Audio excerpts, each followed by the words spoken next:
दिवा प्रभाग समिती अंतर्गत येणाऱ्या शिबली नगर परिसरामध्ये आल्हाद पब्लिक स्कूल बेकायदेशीररित्या सुरू आहे। बेकायदेशीररित्या सर्व अटींची पूर्तता करून या ठिकाणी ही शाळा सुरू करण्यात आलेली आहे। गेल्या 2 वर्षांपासून ही शाळा या ठिकाणी सुरू आहे। ठाणे महानगरपालिकेच्या वतीने या शाळेला अनधिकृत घोषित देखील करण्यात आलेला आहे। तसेच 39 लाखाचा दंड देखील लादण्यात आलेला आहे। परंतु मागच्या वर्षी ठाणे महानगरपालिकेने आल्हाद पब्लिक स्कूलला ज्यावेळी दंड ठोठावला होता त्यावेळी 100 रुपयांच्या स्टॅम्प पेपरवरती त्यांनी लिहून दिलं होतं की आम्ही पुन्हा अनधिकृतप्रमाणे या ठिकाणी शाळा सुरू करणार नाही। पण पुन्हा एकदा नियम बाजूला सारत ही शाळा सुरू करण्यात आलेली आहे। विशेष म्हणजे यामध्ये आणखीन काही विद्यार्थ्यांनी ॲडमिशन देखील घेतलेले आहेत।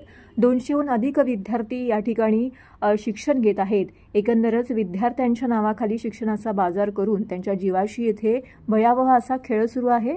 मात्र ठाणे महानगरपालिकेच्या प्रशासनाच्या वतीने कोणत्याही प्रकारची कारवाई या ठिकाणी होताना दिसून येत नाहीये।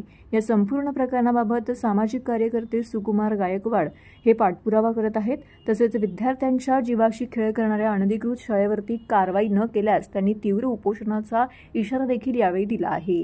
त्या शाळेने शिक्षण विभागाची दिशाभूल केली आहे। त्यांनी ॲफिडेव्हिट लिहून दिले। प्रभाग समिती अंतर्गत दोस्ती या परिसरामध्ये अल हिदाया पब्लिक स्कूल या नावाची शाळा चालू आहे। या संदर्भात मी जे आहे शिक्षण विभागाला तक्रार केली होती। संबंधित विभागाने याची दखल घेऊन या शाळेची स्थळपाहणी केली। स्थळपाहणी केल्यानंतर शाळेची संबंधित विभागाच्या अशा निदर्शनास आले की खरंच ही शाळा बेकायदेशीर विना परवाना ही शाळा चालवण्यात येत आहे।